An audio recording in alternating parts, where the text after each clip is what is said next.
Welcome to Nice and Blunt. I'm Adam Mariancho, and it's time for another live stream. Today is Monday, June 23rd at 2 p.m., and I think this one might be a little bit longer than usual. I've got 4 teams left to draft in the Schnauzer. I think I'm going to draft all 4 this afternoon. We're starting a little bit early, might go a little bit long. Let us begin.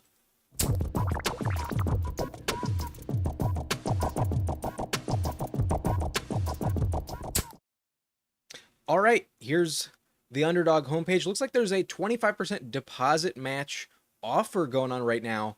And last I checked, it's available for the next 2 days, maybe 3. So some time to get some extra bonus cash. I've got enough money in my account, though, right now to where we can fill this thing. Oh, it looks like there's some new tournaments that also just dropped along with the deposit bonus. So we will finish out the Schnauzer, maybe not draft all 4 of them now that I know there's some other tournaments. There is the Pitbull available. That's a $20 10 entry max. There's also the Corgi.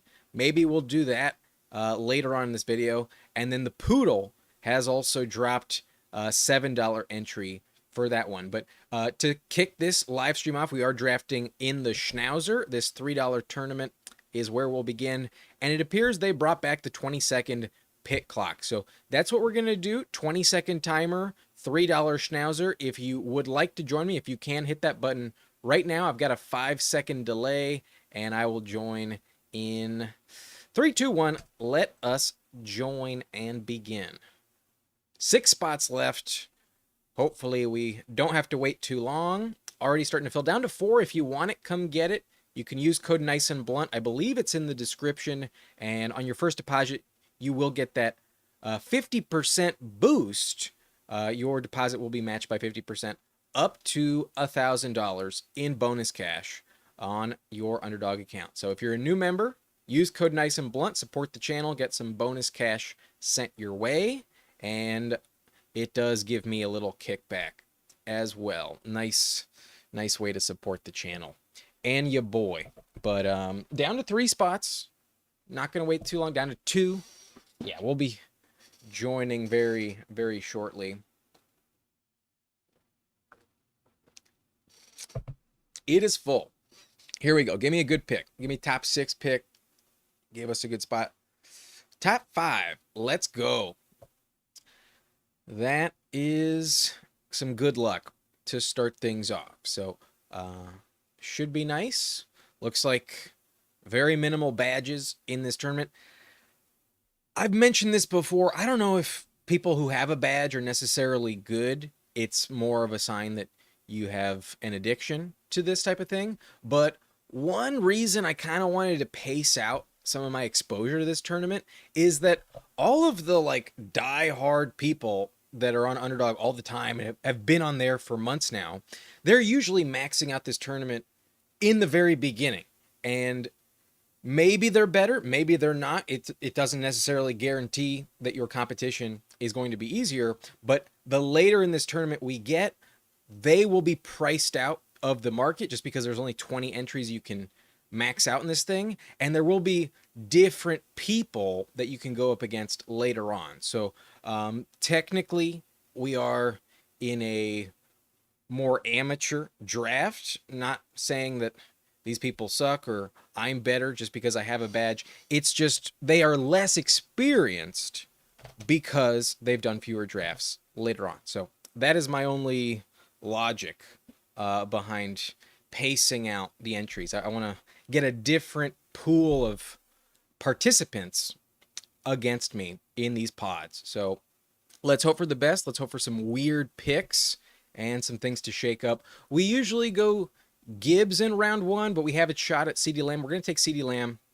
Let's grab him and maybe not go as running back heavy early on as we usually do. Getting that elite wide receiver 1 definitely helps in this setting. As always, Underdog is a 3 wide receiver type of format. It's half PPR, but having to start 3 every week does push up that position kind of dramatically, and you don't want to get boxed out. They really evaporate once you pass like round 7. Round 8, you're starting to look at a much different player pool. at wide receiver. So it's good to have at least 4, if not 5, already on your team. When you get to that point, by pick 100, you want to be scooping up the values at QB, tight end, and even running back. Even those backup running backs are still pretty good. But a lot of the starting running backs do fly off the board by pick 100 as well. That's usually the strategy I implement, going heavy running back and wide receiver in the first 7-8 rounds, and then just trying to get the best values with some stacking options for our team as we fill things out on our roster. But so far, nothing like insane in terms of the picks here. We did see Puka go over Gibbs, but I've seen Gibbs fall to 7 before. That's not like that shocking. Personally, though, I am not dying to draft Puka over Gibbs, but we have Lamb. Will be in the market for a running back. Would have loved A-Chain, but at pick 20, that usually doesn't happen. I know for a fact if Bowers is there, I'm not going to take Bowers. So happy to see Bowers go at 18, Rashee Rice off the board, and we get Ladd McConkey. That's beautiful. Very happy with Ladd McConkey. Rashee Rice goes pick 19. I would not be taking Rashee Rice over Ladd McConkey. That's not my cup of tea. Not what I would be doing. So happy to get my boy, my little Ladd McConkey, and maybe we grab Justin Herbert for the stack on this squad. But if that's part of the equation, maybe we also grab Omarion Hampton. I do think Hampton will be catching some decent receptions there, and maybe we backstack it with a Quentin Johnston, or perhaps even Trey Harris. We could also grab Trey Harris. But if Chase Brown is there for us, we will grab Chase Brown, I think. Among these picks, I think Chase Brown's probably the best option. Yeah. The guy at the top of ADP. You all know I love Davante Adams. I got a shit ton of Davante Adams. And we already started receiver. Let's go running back and get some more exposure to different positions. Bobby J, welcome in. Pants Down Seattle Supersonics fans. Your turn to a pants down. I'm not totally sure. Pants down Indiana Pacers. That was a bummer yesterday. Wanted that to be a really good game. Game 7. I wasn't really tracking the NBA Finals like crazy. The OKC Indiana matchup wasn't exactly like the most riveting thing. I did watch like the fourth quarter of game 1, and that was dope when the Pacers found a way to win. But I was kind of tuning it out, not like dying to not miss a single moment of that. But I tuned in like the second quarter yesterday, and Halliburton was already injured. And I was like, oh yeah, I mean, it's tied right now, but obviously after halftime it was broken open. By the time they hit the fourth quarter, the lead was like 16, 18 points. That game was over. Not as entertaining as some of the finals in the past, but good for the Oklahoma City Thunder. Good for them. If you're a OKC fan, I'm sure you're happy about it. But the NBA has just kind of felt so watered down over the last several years. It's just not as an entertaining product, in my opinion. I mean, I'm spoiled. I grew up here in LA during the Shaq and Kobe dynasty. So I've always been a bit spoiled as a basketball fan, but obviously they went through a brutal stretch later on when Kobe was older. And other than that year in the bubble, they've never quite been the same. But we mentioned maybe a Chargers stack, and I think I'm going to go Omarion Hampton. I do believe Hampton's going to be really good. I'm not dying to draft Xavier Worthy, in all honesty. Metcalf is there, but sometimes he comes back around. Not today. He goes 45. Devontae Smith, I think, is a decent pick, but I'm in the mood to increase my exposure to Hampton. And we already have McConkey. Looks like we're setting ourselves up for a Chargers stack. You know that's my favorite team.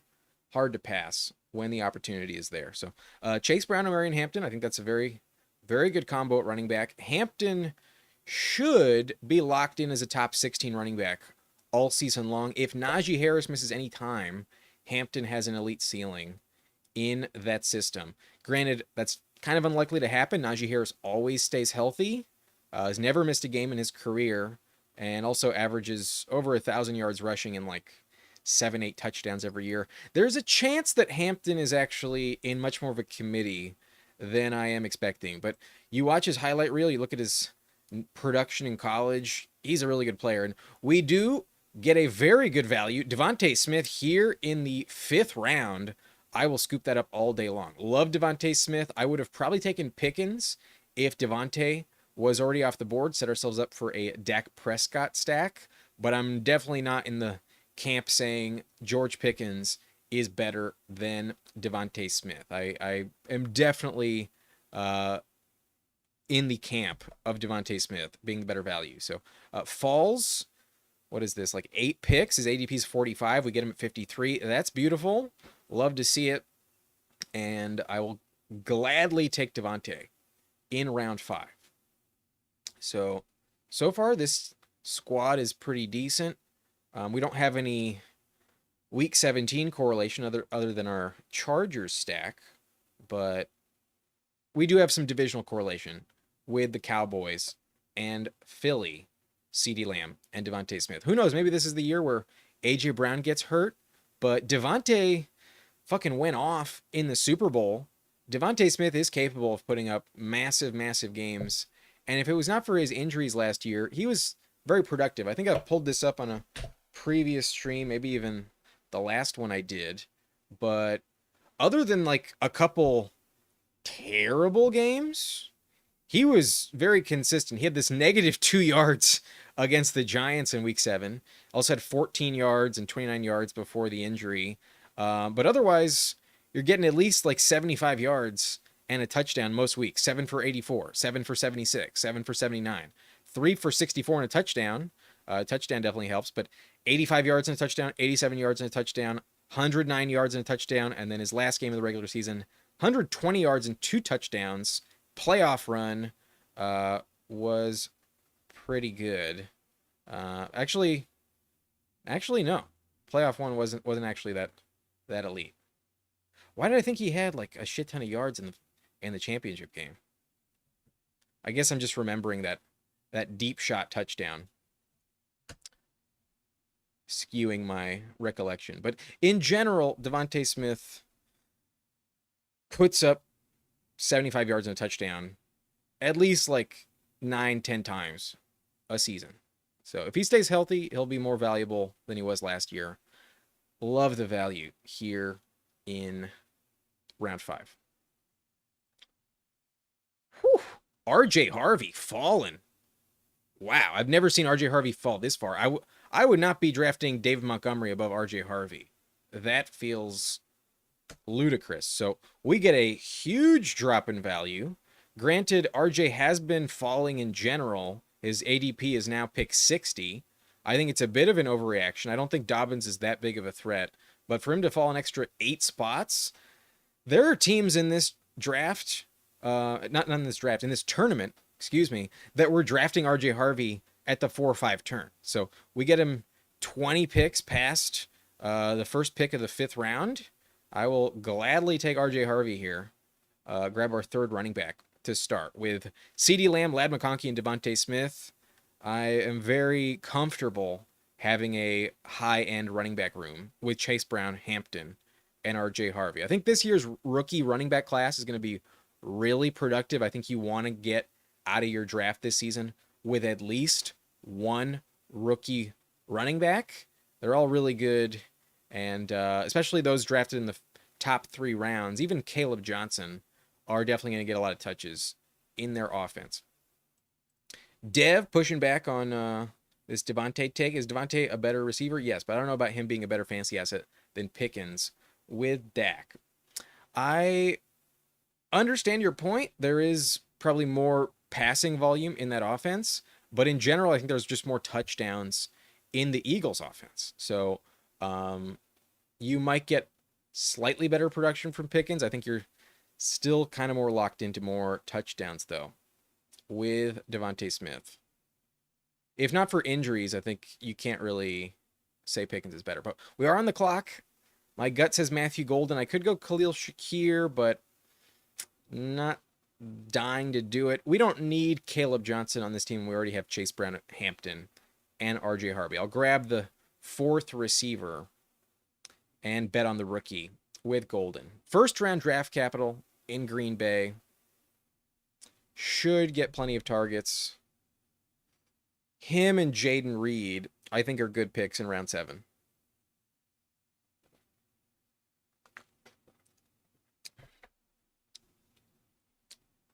Back to this Pickens take, though. Pretty much every Steelers receiver, other than like Antonio Brown, and even he had a lot of bad games, rough seasons, other than his Tampa production.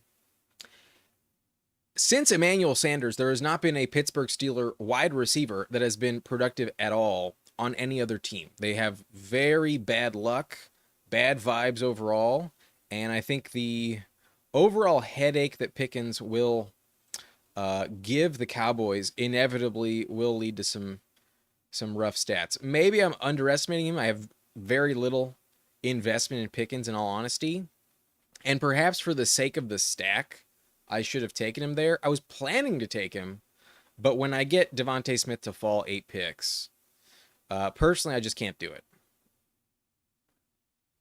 That is not my cup of tea to pass on a depreciated Devontae Smith. We're going to be back on the clock here. And remember, our stacking options are for Herbert and potentially Prescott. B-Rob goes off the board. I would have considered B-Rob. I think Igbuka is actually a really good player. Only problem is his target share. In Tampa, it's really crowded.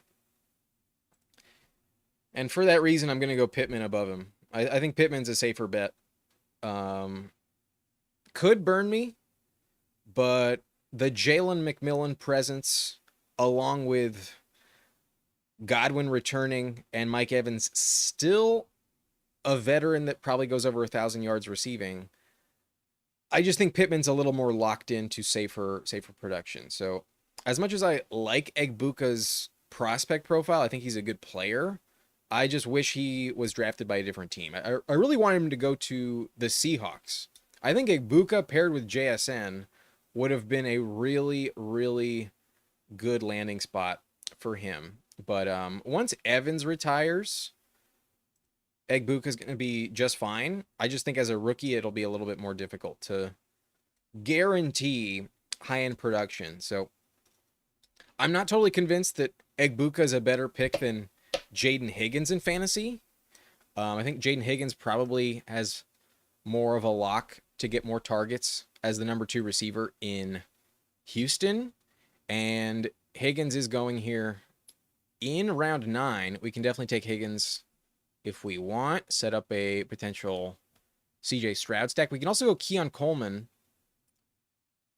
What's the blurb on Trey Harris? Building early momentum. I'll go Jaden Higgins. But what's this blurb on Trey Harris? Let me read it. Harris stood out in contested catch situations during OTAs. Okay, Harris appears to be successfully building early chemistry with quarterback Justin Herbert, of whom he said at mandatory minicamp, every throw he's made to me has been right on the money. Yada, yada, yada. Good. A good camp report. Too early to overwhelmingly get excited. Personally, I do think Trey Harris is going to be better than Quentin Johnston this season, but not by much. I've drafted plenty of Trey Harris already, and I have seen him fall into round 10 sometimes. I've seen some big discounts on Trey Harris last week or two. So going to grab Jaden Higgins. I do think it's a bit of a safer proposition. The Texans are going to be throwing the ball a lot more than the Chargers will, most likely. So I'll go Jaden Higgins. Last year, we were drafting the wide receiver 2 and 3 for CJ Stroud in the top 3 rounds. And now we have Jaden Higgins in round 9, past pick 100. There are some camp highlight reels where he looks really good. It's some one-handed catches. Granted, it's against no one really. He's not even wearing pads. But still, I think Jaden Higgins at 6'4" should get heavily targeted. Should be poised to be the wide receiver 2 in Houston. Dev saying with less pass volume, the Eagles having an elite defense, I just like the Cowboys more in fantasy. I understand your take. That's a fair point. Understandable why you feel that way. That's just the opposite of how I felt in that situation. Head to head, give me Devontae Smith over Pickens. Thank you, Albie, for the good luck. Dev loves Trey Harris. He should be good. I am pumped about him. I am excited about his potential. I think he'll have a good season. But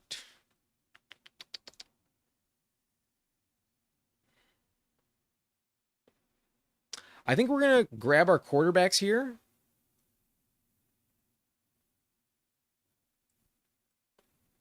I'll take Dak to pair with Lamb. I think if Dak does return to MVP form, if he is the type of quarterback that you need to win best ball, then having the CeeDee Lamb stack is probably critical. But in hindsight, yeah, maybe I should have just overlooked the price discount on Devontae and gone with Pickens just to, warrant this Dak Prescott pick even more. We are passing on Caleb. I'm not convinced Dak Prescott is going to be a better fantasy asset this year than Caleb Williams. So maybe just for the stack, I should have indeed gone with Pickens there in round 5. But I think I'm going to be passing on Tyler Warren. I think Warren's a decent selection, but that Colts offense is a little bit scary to fully invest in terms of the passing game. Like, we already have Pittman. I'm not dying to draft Daniel Jones on this team. Tyler Warren already goes at 120, so not even an option for us. But I kind of feel like putting your eggs in multiple Colts baskets doesn't really feel like the wisest thing to do. Honestly, I'm a bit worried about everyone's target share, given Warren could be a huge factor in that offense. I kind of want to draft Bashal Tutin, but I really don't expect Herbert to fall all the way back around to me. And we were definitely targeting the Justin Herbert stack. So we've got Dak and Herbert. We've got CD and McConkey. And we also have Omarion Hampton for the sake of these stacks on this team. Dev loves Tyler Warren, currently at 31%. Tyler Warren. Good luck to you, man. Good luck to you. If Richardson does get the majority of starts, I think that's going to be a rough time in terms of upside. Because Richardson, his pass attempts that are like less than 20 yards down the field, they're just not accurate. They just don't connect at a high rate. Like, his completion percentage is like 56%. That's brutal. That is my big concern. Granted, all the reports looks like Daniel Jones is going to be the starter, so that should help out all of the pass catchers in Indy. But it's not like Daniel Jones is a really good quarterback either. It's not like Daniel Jones gives you a shit ton of confidence. I'm just worried they have too many pieces. Like, they have 4 receivers that are legitimately involved on a play-by-play basis, and then they bring in elite tight end like Tyler Warren. And as much as we've had some success with rookie tight ends recently, it hasn't been a guarantee to work out. So I'm just worried there's like too many mouths to feed in a run-first offense with inaccurate, unproductive quarterbacks that like to run the ball themselves. That's my big worry about Tyler Warren and all of the Colts pass catchers. But Bashal Tutin falls to 138. People can let him fall. I don't really understand it, but looks like we're going to get a great value in Colston Loveland here, assuming this team does not snipe us. They already have 2 tight ends. I'd be kind of shocked if they go with Loveland when they have Jonnu and Garendo. So we get Loveland, 11 picks past ADP, And I think as he's been falling, it's kind of unjustified. I don't really understand why Loveland has been plummeting in drafts. Maybe as more casual people come in, they're a little bit less familiar with Loveland's athletic profile. But pick 10 in the NFL draft this year, absolutely a heavy commitment. He's 6'6, 248. Not the fastest player, runs a 4.72, but best comp according to Player Profiler is Trey McBride, and he had some really good seasons last 2 years at Michigan. 649 yards and 4 touchdowns with J.J. McCarthy, and then last year after Jim Harbaugh left, still 582 yards in 5 fewer games. He did have, from a per game standpoint, a bit of a leap in his junior year. A young player, only 20 years old. He just turned 21, but one of the youngest players in the NFL. And Ben Johnson has shown that tight end position is valuable in his offense. Sam Laporta was elite as a rookie. So I think Loveland here in round 12, a very good pick. I'd much rather have Loveland than Dallas Goedert, who never stays healthy, Kincaid off a brutal year 2, and Tucker Kraft, if he misses out on some touchdown production, not going to be the same player either. But here we are in round 12, and I think we're going to grab another tight end. We ignored that position for a while. We have Dak Prescott. We're going to go Jake Ferguson, and I think we're going to see a bit of a bounce back for Jake Ferguson. One of the reasons I'm not like dying to draft George Pickens, I think Ferguson's going to get back in the end zone at a pretty decent rate. Last year he had 0 touchdowns. Most of those games, though, were with Cooper Rush, and he also did get injured last year. But Ferguson is still, at worst, the number 3 target in this offense. And 2 years ago, he had 102 targets, 761 yards on 71 catches and 5 touchdowns. Last year did fall back down to earth. But if you were watching this channel last year, I was very high on Jake Ferguson. I loved his price. And before he got hurt, it was looking like the targets were going to head his way and make it definitely a worthwhile pick.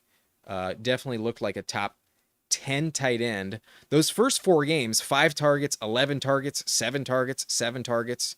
I mean, even after that point, he still had 8, 10 targets in some games, 9 targets. There's still plenty of targets in store for Jake Ferguson. Granted, the production was down heavily, but he did have some 95, 70-yard games. He can put up some stats. I think he can bounce back. I think he's a talented player, and hopefully with Pickens in the mix now, in the red zone, he'll get some open looks. With our Dak Prescott selection, definitely warranted to grab another stacking play. So far, I like this team. I think we have very good receivers. We're a little bit thin at this point with running back. We only have 3, but the 3 we have are decent. I'm not that upset, even though we missed out on like a very good tier of handcuff running backs. Usually around this turn, I am drafting running backs like Rachaad White, Trey Benson, Ray Davis, but most of those guys were off the board when we were making our pick.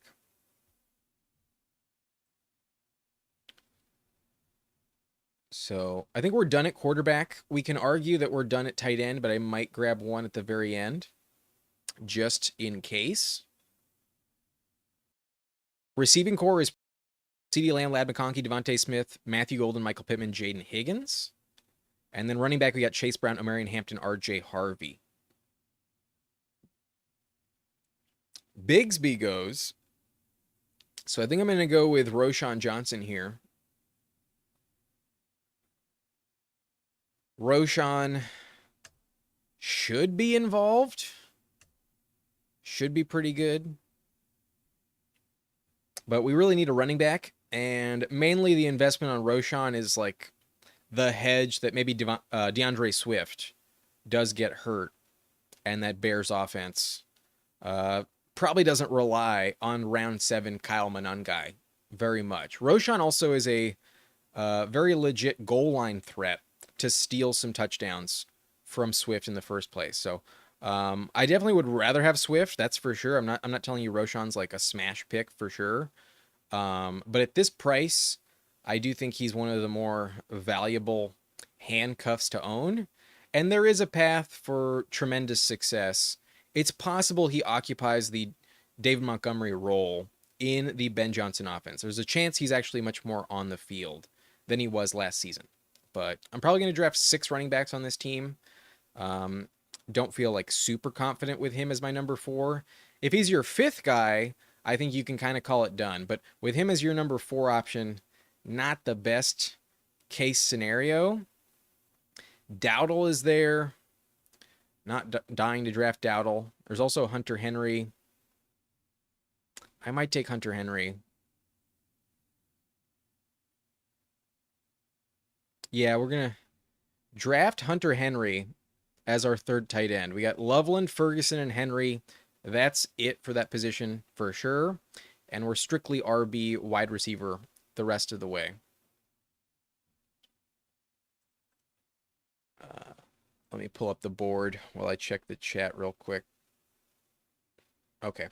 Dev is saying Warren could fail, but the upside is just too high to fade him at his price. Same with Loveland. I agree. Those first round tight ends this year, really good prospects. I just don't really love the Colts situation. Like, that's just the landing spot I don't think is like ideal for fantasy purposes. That's all. But first round tight ends usually don't fail that often. In their rookie season, they're usually involved heavily. Like, even Kyle Pitts was at his best in his rookie season, round 1 draft capital. But Kincaid kind of had a lackluster year 2. He's a first round tight end. But I was someone that was fading Brock Bowers, and that was a bad decision on my part. Bowers was absolutely good. So I understand your point. I think you make some good arguments. I do draft Tyler Warren a decent amount. I think if he would have been there and I didn't set myself up for that Herbert stack in the first place, I would have definitely considered him. But with the hindsight of knowing that Loveland fell to me at 140, I'm really glad I didn't reach on Tyler Warren in this draft. But I will acknowledge there's a scenario where Tyler Warren is the number 1 pass catcher in Indianapolis next season. He could have the most targets of all of their guys. I think it would probably need to involve an injury to either Pittman or Downs to happen. But there is a chance that he does come out on top and is the best fantasy acquisition of all the Colts pass catchers. Like, that's why I've been hesitant to get on the Alec Pierce train more recently. Back in like the first weeks of my Underdog live streams, I was like, yeah, Alec Pierce is a decent pick. And then I thought about it more. Maybe A.D. Mitchell gets involved a little bit more. Maybe Alec Pierce fades. And especially once they drafted Tyler Warren, it's like, yeah, maybe that's not the most ideal situation. But I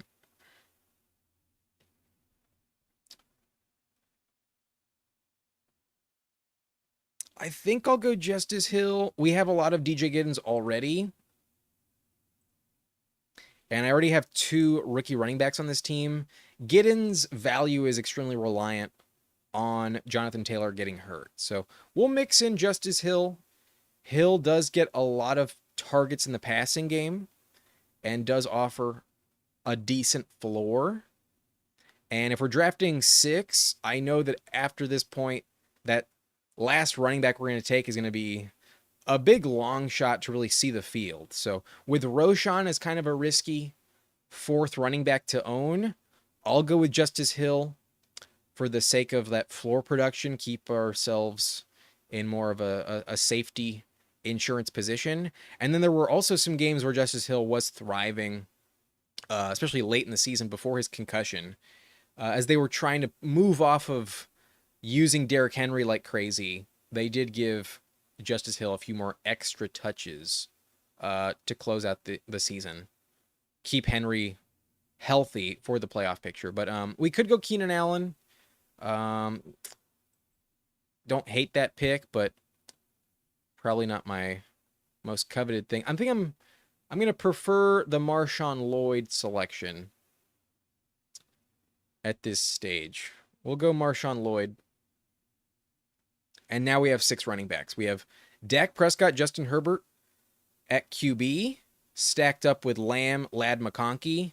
We also have Chase Brown, Omarion Hampton. Hampton stacked up. RJ Harvey, Roshan Johnson, Justice Hill, Marshawn Lloyd is the running back core. That feels pretty solid, especially with the value we got on Harvey. And then receiver, we haven't drafted one in a long time, but I think the 6 we have are good enough where only having 7 is something I can get away with. We have Lamb, McConkey, Devontae Smith, Matthew Golden, Michael Pittman, and Jaden Higgins. And then tight end, Colston Loveland, Jake Ferguson, Hunter Henry. I think we'll get some flex consideration from tight end as well. So willing to only risk it with 7 wide receivers.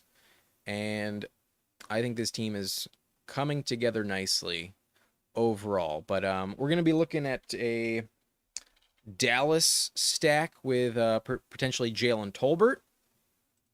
And then we can also consider one of the Chargers stacks. There are some positive camp reports regarding Oronde Gadsden, but around 4 rookie tight, maybe around 5 rookie tight end, one of those rounds. Not dying to say he's going to break out in his rookie season, but there are some positive reports from Gadsden that I've seen. But this last pick is going to be between Jalen Tolbert and Mike Williams. And I'm going to check my exposures real quick. Going to see what the tiebreaker is.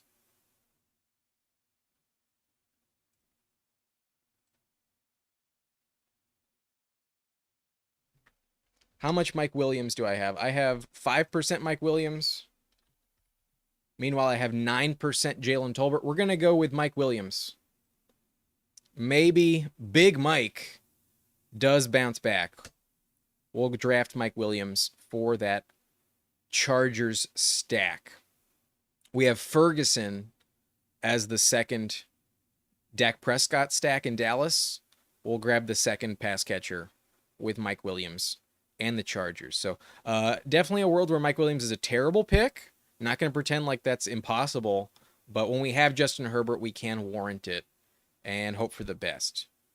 Hopefully, he stays a bit more healthy and his existing chemistry with Herbert leads to a bounce back season. He was terrible with Rodgers and the Jets, and then he got traded to the Steelers. He was pretty terrible with Russell Wilson as well.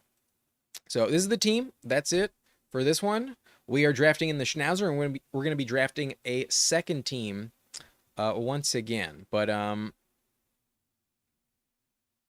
maybe we do a Corgi, actually. Let me know. Do you guys want to join in and draft a Corgi? $5 single entry tournament? I have enough money in my account. I'm going to do one more Schnauzer, and like I said at the top of this live stream, we'll do... Oh, okay. Albie wants a Corgi. We'll do a Corgi, and then we will hop back in and do a Schnauzer. So we're going to do the 20-second pick clock. Dev does not want the Corgi. Okay, give me a tiebreaker. One person, which one do you want? The Corgi or the Schnauzer? Those are the 2 options. I'm going to do one of each the rest of this live stream. With that in mind, let's do the Corgi. Let's do the Corgi. Let's do the Corgi. Okay. Yeah. Corgi. Okay. I'm on a 6-second delay, so hit the button right now if you want to join me, and I will join in 3, 2, 1. Let's hop in and do the Corgi. 9 spots left. If you want to join this Corgi, you still have time. And hopefully we don't have to wait forever for this thing to fill.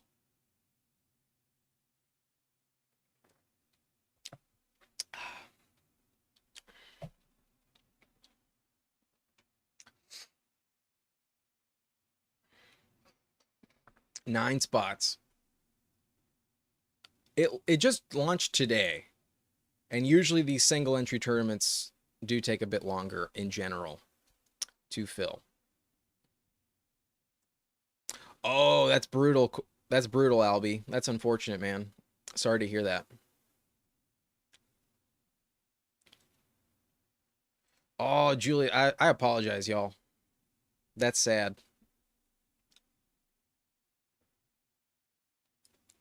Wish it didn't happen that way. Sometimes it just doesn't work out.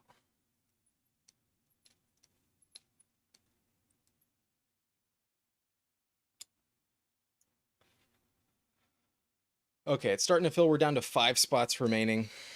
Wish y'all could have gotten in with me. It's always more fun when the audience is with me.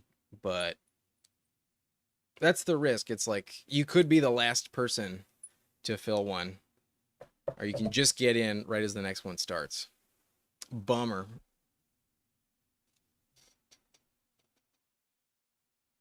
Especially with the delay. It's like sometimes I want to just say we're both going to hit it right now, but then sometimes I want to give you that chance to like exactly sync it up.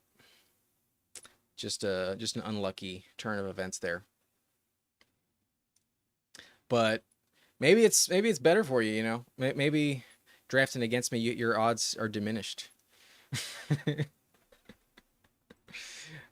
Just tooting my own horn, but yes, the Corgi is one single entry max.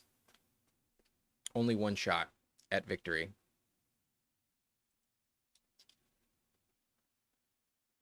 One spot remaining. We'll be drafting very soon. If you want this last opportunity, come take it.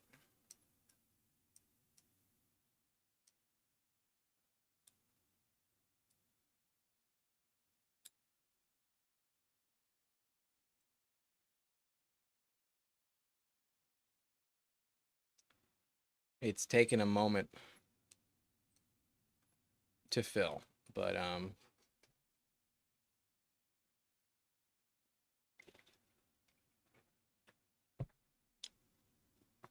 I did do some editing earlier today. We have a win-loss pick video that's going to drop in the next 24 hours on the channel. I'll be giving you my picks for the NFC North coming up. And if you have not already looked at it, the Lions' schedule is brutal this year. They have some really tough matchups, especially on the road. Lions probably don't get the 1 seed this upcoming season. I still think the Lions are going to be really good, even though they lost both of their coordinators, but their schedule is rough. While we wait for this last spot, it's taking a minute. Let me just show you what I'm talking about. Lions, week 3, they're at Baltimore. Week 5, they're at Cincinnati. Week 6, they're at Kansas City. Week 7 versus Tampa. I mean, at least it's a home game, but that's not an easy one either. Then after the bye, week 10 at Washington. Week 11 at the reigning Super Bowl champions at Philly. Then week 15 at Los Angeles and the Rams. The Lions have a very, very tough schedule, especially on the road. But looks like that draft is full. We get pick 11. Not the best spot to be in, but not the end of the world. That's for sure. We'll be fine with pick 11. I've officially drafted over 100 teams now, and so I definitely can't say I have no knowledge of what it's like to be drafting at this spot. I've learned some tricks, learned some things to expect, and you still get a decent combination. But I think most likely I'm going to be drafting at least one running back in those first 2 picks. This draft is underway. Here we go.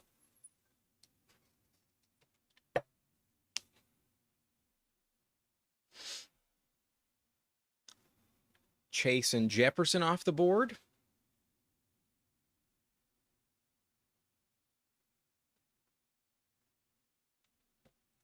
Albie went with Bijan at pick 4. That's never a bad investment.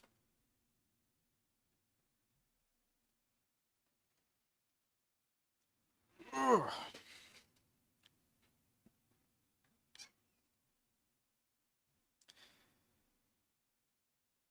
The middle is definitely a good spot to be in, but if I could pick the middle, I'd much rather pick 6 than pick 7. I think the drop, oh, you get a gift there, Dev. Was going to say the drop off between Gibbs and Puka, I think, is pretty significant. So good for you, man. Getting Gibbs at 7. That is a very, very nice turn of events. CMC goes pick 8.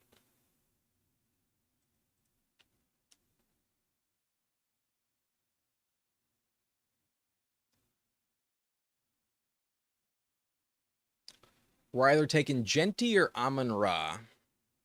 Nico goes. Boy. I'll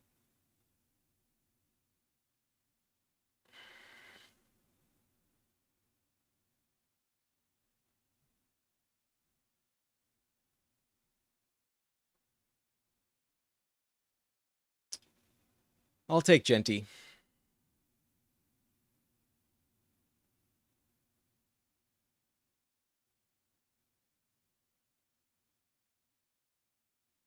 I really wanted Brian Thomas there. Kind of regret that situation, but it's okay. We'll be all right. We're going to go with Drake London. Maybe. Nah, I'm not going to do that. I almost took Bowers. I almost went double Vegas, but that feels a little overkill. We go Genty, Drake London.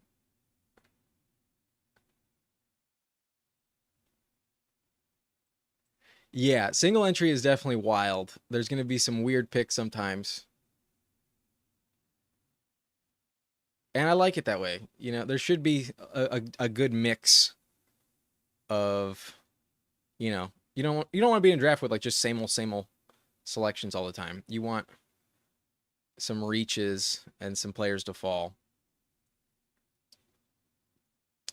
Yeah, pick 8 and 9 are kind of a tough spot to be in, especially pick 8. One of the least likely spots to get some falling values. But as we saw, Dev got a bit lucky there with Gibbs at pick 7. But I take Drake London. I'm starting to come around on Drake London. I think there's a world where London is actually better than Nico Collins this year. That connection with Penix just looked so elite last season. And I really think Penix is going to be chucking it down the field like crazy. I think Penix is going to be very good for fantasy in that offense. I'm not totally convinced that they win a shit ton of games and make the playoffs with Penix, but I do think their passing game is going to look pretty good with Michael Penix. So go Drake London over AJ Brown. I think it's a safer investment. And you can make an argument for London even over like Amon Ra. I don't know if I would be making that argument myself, but it is a possible thing to make the case for.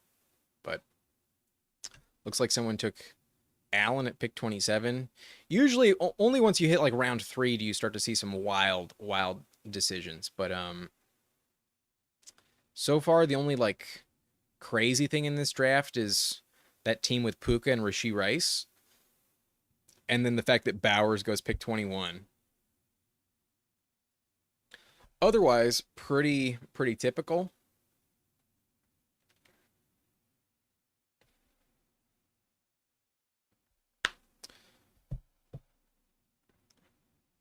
But one thing I have been noticing in my own trends, I was looking at my exposures, the pick I make the least in round 1 would be Nico Collins. I usually don't take Nico Collins in the first round.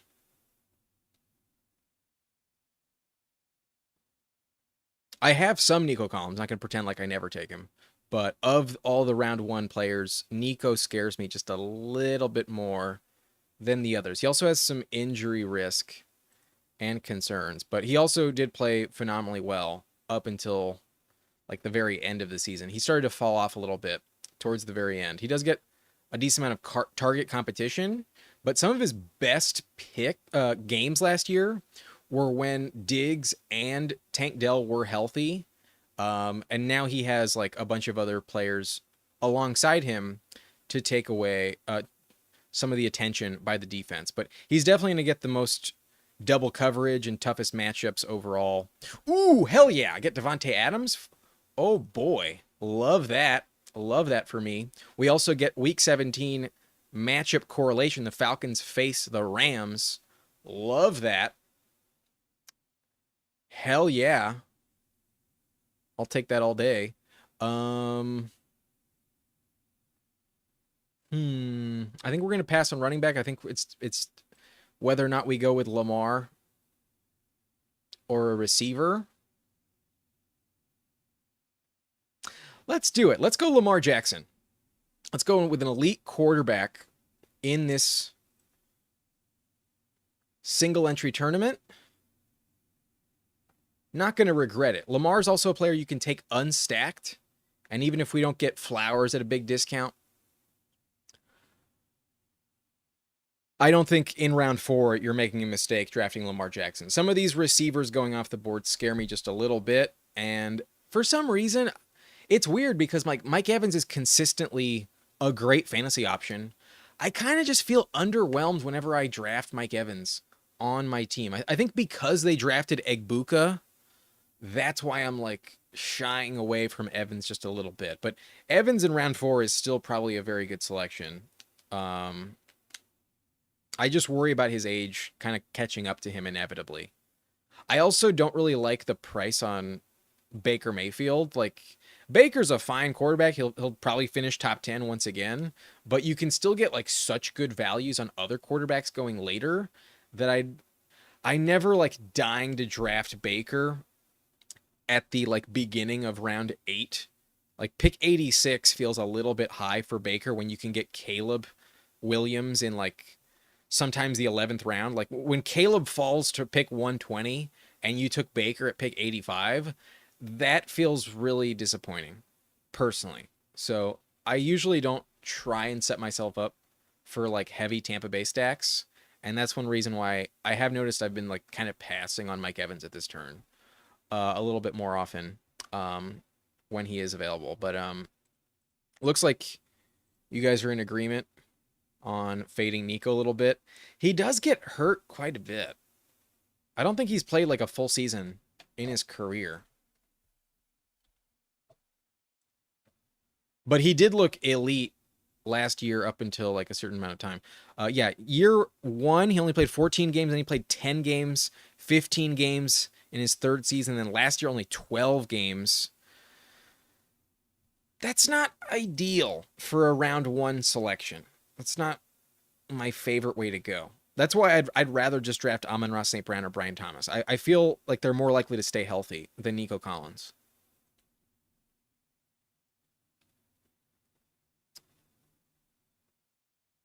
But with Lamar, there's kind of a justification that maybe we just pass on running back here and just grab some guys at the next turn. Y'all know every time I take Kenneth Walker, I feel disappointed. So I'm probably going to pass on Walker if he's there. And then knowing that RJ Harvey has been falling, maybe I pass on RJ Harvey as well. I think I'm going to go Rome Odunze and offer that potential Caleb Williams selection later on. I'm going to go Rome Odunze here. Grab another receiver. I was fully on board with Rome last season, and while he did let me down, I'm getting back on the bandwagon. He's a really talented guy. He's super talented. I wanted Juwan Jennings, I'll be honest with you. Kind of disappointed we didn't get Juwan.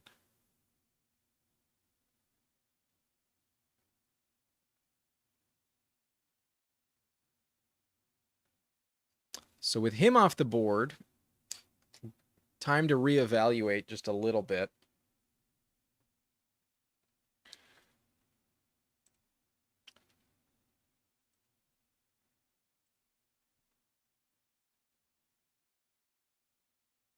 I'm going to go RJ Harvey. I'm going to take RJ Harvey. We took him in the last draft, and now that he's fallen to round 6 officially, I think he's a full go in terms of players I want to be drafting. I really think these rookie running backs are going to pop this year. Sean Payton likes him. I know they brought in J.K. Dobbins, but I'm not going to panic over J.K. Dobbins. Dobbins can flash some elite upside in weeks 1 and 2, and then week 3 he could go down with an Achilles tear. And RJ Harvey's back to being a potential top 12 running back. Dobbins does not scare me that much. Obviously, Harvey's not as valuable as he was a month ago, but I still think he's capable of hitting the same type of ceiling. I really do believe that. And I think we can get a value at receiver coming back around. I think that's possible. Especially with Lamar on our team, we could target one of the Green Bay Packers, hopefully. Maybe Jaden Reed is available there at 83. Packers do play the Ravens in week 17.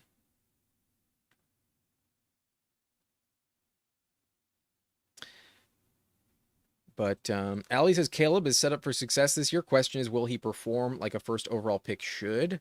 I sure hope so. I've drafted a shit ton of Caleb Williams. He's my most drafted QB, and I believe in Ben Johnson.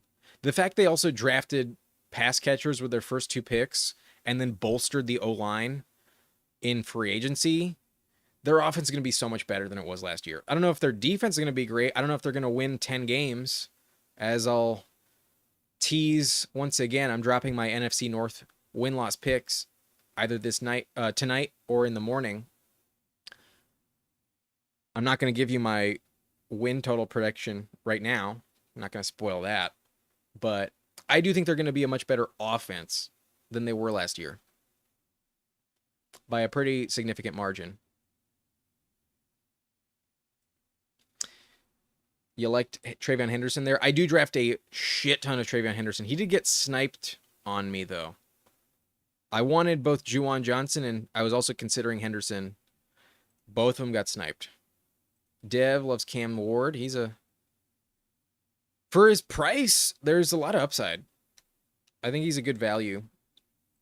Do I think Swift will have a good year? Probably. I think Swift will be, at worst, just as good as last season. And if Swift is available, no, Swift goes pick 80. We get sniped on Swift. So probably would have taken him if available. But now with Genty and RJ Harvey, I would have liked Shakir there, but we don't get him.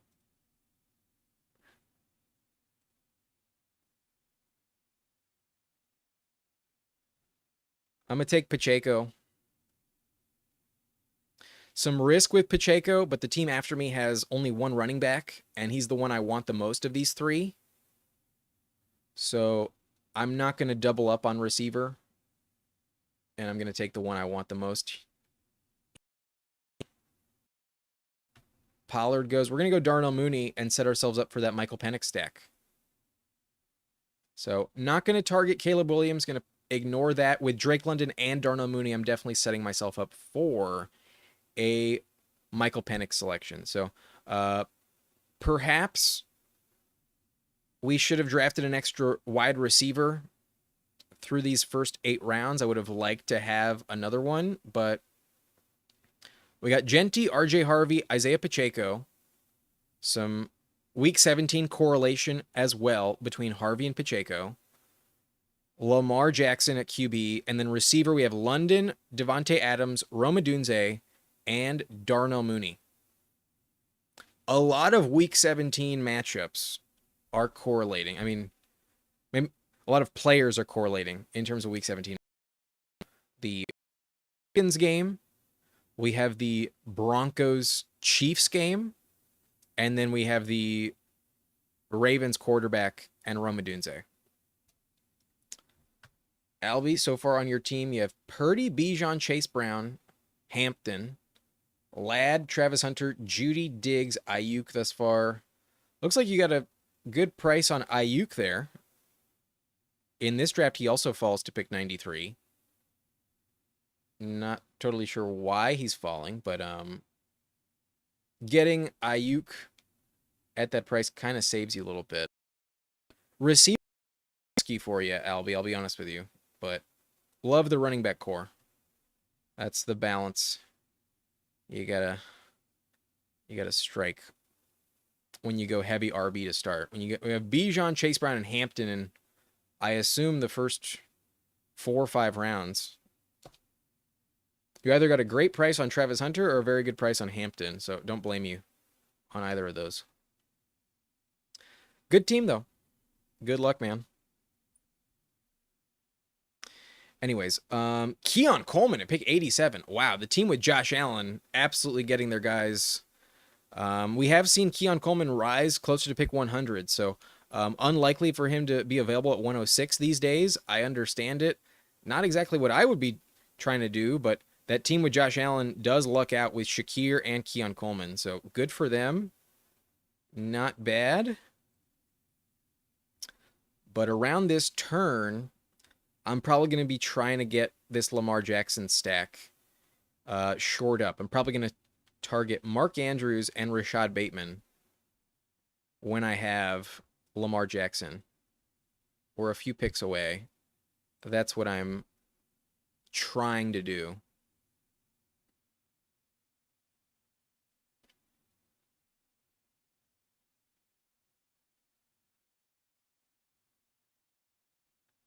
Trey Harris goes. And I think receiver's kind of drying up, so Ingram gets taken. I'm going to take Andrews. Question is, do I go Andrews here or do I take Bateman? I think I'm going to take Andrews first.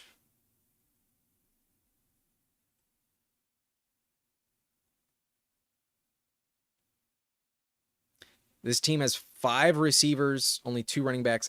They, I think, are trying to stack Brock Purdy, but Purdy's already been taken.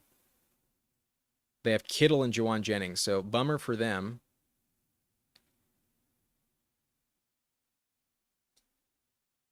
Sweet. Worked out. Grabbing Rashad Bateman. And we've got a double Raven stack with Bateman and Mark Andrews. That's where most of the touchdowns were in terms of the passing game with Lamar. And if that repeats, those are definitely the stacks to have. Because for some reason, Zay Flowers just doesn't really score many touchdowns in that offense. So here's the team. We have Lamar Jackson double stacked with Andrews and Bateman. Love to see that. We've got Ashton Genty, RJ Harvey, Isaiah Pacheco at RB. So heavy divisional correlation there. That's nice. And then at receiver, a little bit thin, but I still think very competitive. We have Drake London, Devontae Adams, Rome Odunze, Darnell Mooney, and Rashad Bateman. So I'm going to need to grab Michael Penix. The question is, do I take him early just to guarantee I get the stack, or do I risk it and try and get him at a value? I think it's probably more important that I get Penix on this team. Single entry, so if there's ever a format to be reaching on a player, it would be here. So I think at this next turn at pick 134, I'm probably going to be drafting Michael Penix. Most likely. We'll see what the running back market looks like, because so far I've seen a lot of teams go heavy quarterback early on. Like we saw Mahomes go 78, Bo Nix go 92. JJ McCarthy at 98. What the fuck happened there? That's ridiculous. I would never do that. But okay. Team 2. Maybe they just queued him up and got screwed by the timer. But holy shit, I would never take JJ McCarthy that high. That feels insane.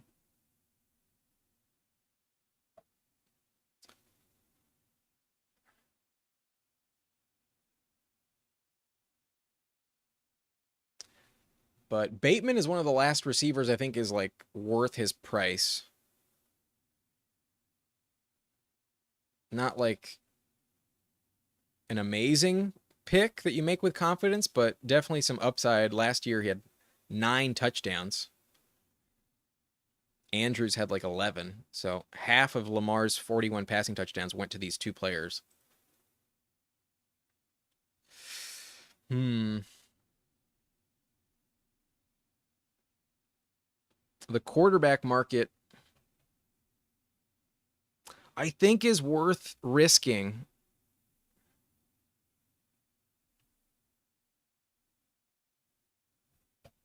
I wanted Bashal Tutin, though. Really wanted Bashal Tutin.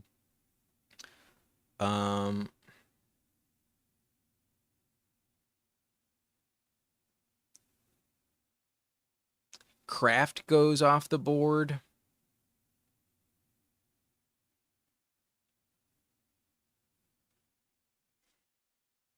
Javonte goes off the board. I'm 100% taking Ray Davis above Ramondre Stevenson. The question is, do I take J.K. Dobbins instead? No, I'm just going to bet on R.J. Harvey. I'm just going to bet on R.J. Harvey. We're going to grab Ray Davis.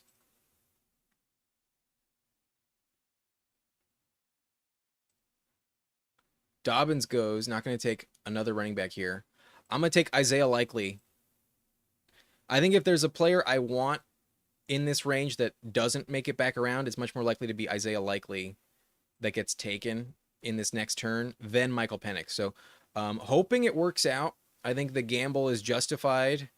Usually, Michael Penix doesn't go above ADP. And given we have both Mooney and London, and in this tournament, teams are just trying to get their guys and get the stacks that they want, other than the Bijan team at pick 4, there's no one that's justified in taking Michael Penix. And that Bijan team already has Joe Burrow, already has Brock Purdy. I don't think they're going to take a third quarterback. I think this Michael Penix gamble is going to work out for me. But in general, I don't want to be drafting Isaiah Likely above Colston Loveland. So perhaps I should have grabbed a different position instead of Mark Andrews. But having both, I think, is perfectly fine. Especially when you consider the risk of Isaiah Likely giving you like a 0 most weeks. When Likely is going to pay off, it's going to be because Andrews probably goes down. You know what I'm saying? So there's absolutely a world where Andrews is the guy you need to get you to the fantasy playoffs. And then there's a world where like we hit like week 10, week 11, week 12, Andrews gets hurt. And like we saw a couple of years ago, Isaiah Likely takes over and is the absolute stud at the tight end position that pushes you over the top.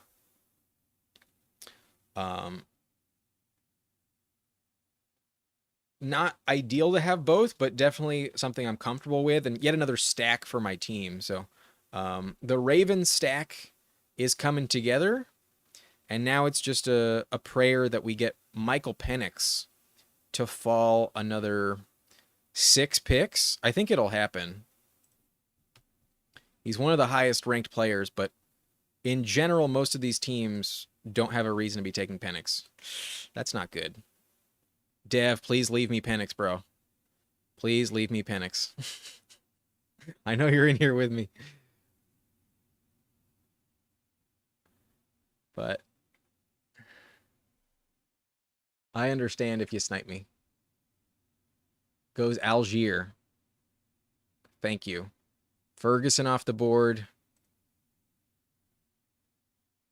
These teams only have one quarterback, so I might get screwed, but I think I'll be okay. Thank you, man. Thank you. If I get sniped here, I at least have the Matthew Stafford stack available with Adams. But, oh boy. I think I'm going to... Ooh, Stafford gets taken. It works out for you, boy. Question is, do I grab Pitts? Because this team only has Kittle. Nah, we're going to fade Kyle Pitts. We're gonna let Lil Wayne says, yeah, make their decision on Pitts. Because in general, I don't want to be drafting Pitts that much. But no, they leave us Pitts. I think I have to take him. We're going to go full onslaught with Atlanta. Let's take Kyle Pitts. I definitely need another tight end on this team when I have Andrews and Likely both at the same bye week. We'll draft Kyle Pitts. Oh boy, this is rough. A bit risky for sure, but this team is working out for me. We got a hammer receiver to close it out, though. I think I can only draft one more running back, and then the rest of these picks are going to be receivers. We need one more running back on this team, and then 3 more receivers. But so far, I think this team is really good. Very well correlated roster. A lot of stacking options. And I really appreciate the gift, Dev, with Penix there. But you got your boy. You got Cam Ward. You got Cam Ward. There you go.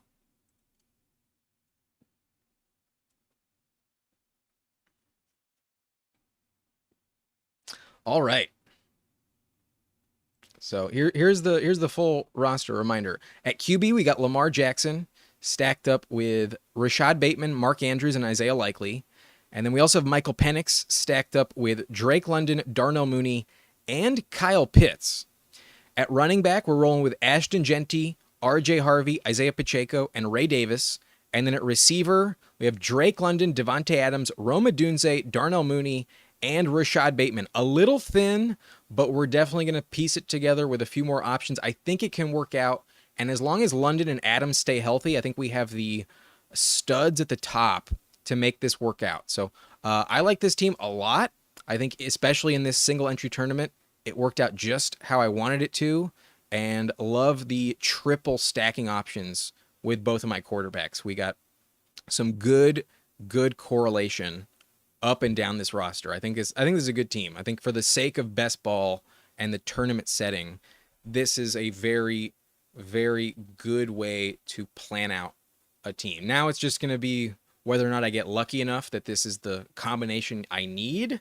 But in terms of upside, at pick 11, I'm really happy with how it worked out.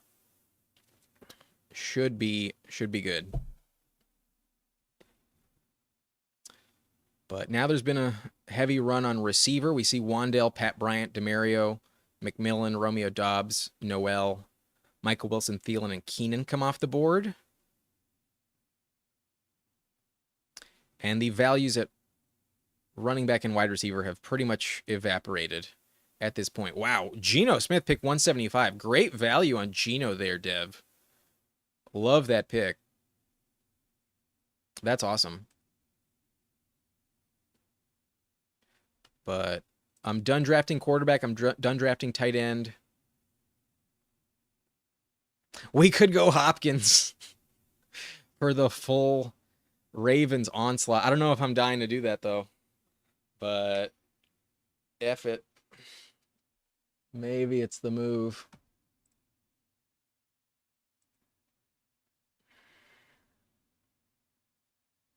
Hopkins gets sniped. Bummer. In that case, I think I'll go Alec Pierce.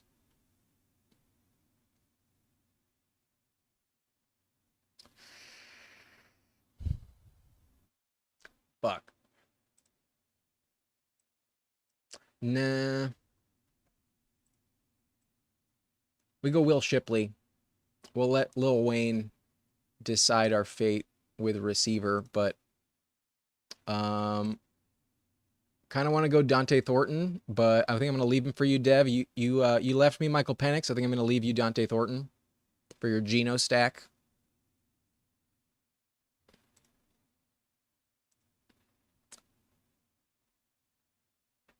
And I'm going to take Darius Slayton.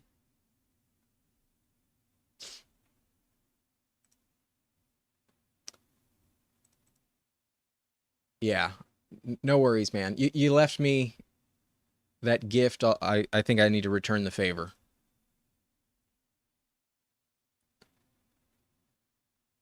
But Slayton offers, at least he's going to contribute a little bit.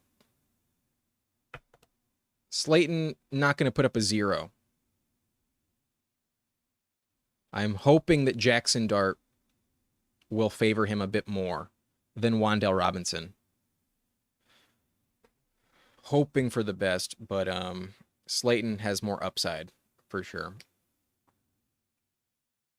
I do think Dante Thornton is a good pick here though, as his ADP has justifiably risen. Um, would have been happy to make that pick, but got to return the favor.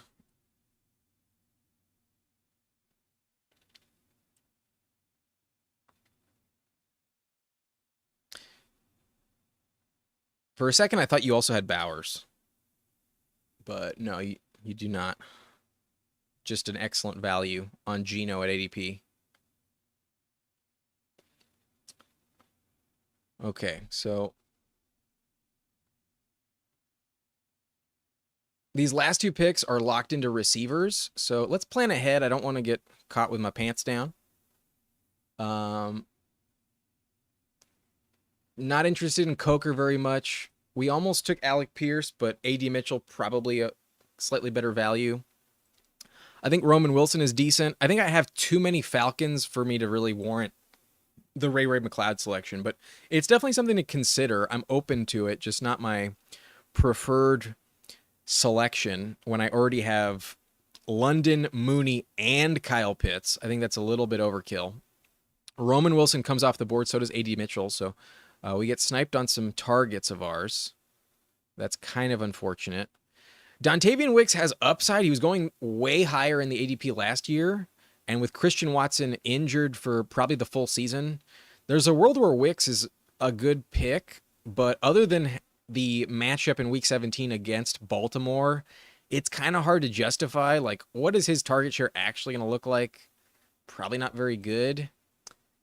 But he did have 76 targets, 91 points last year, and he usually does get in the end zone. So maybe I go Dontavian Wicks.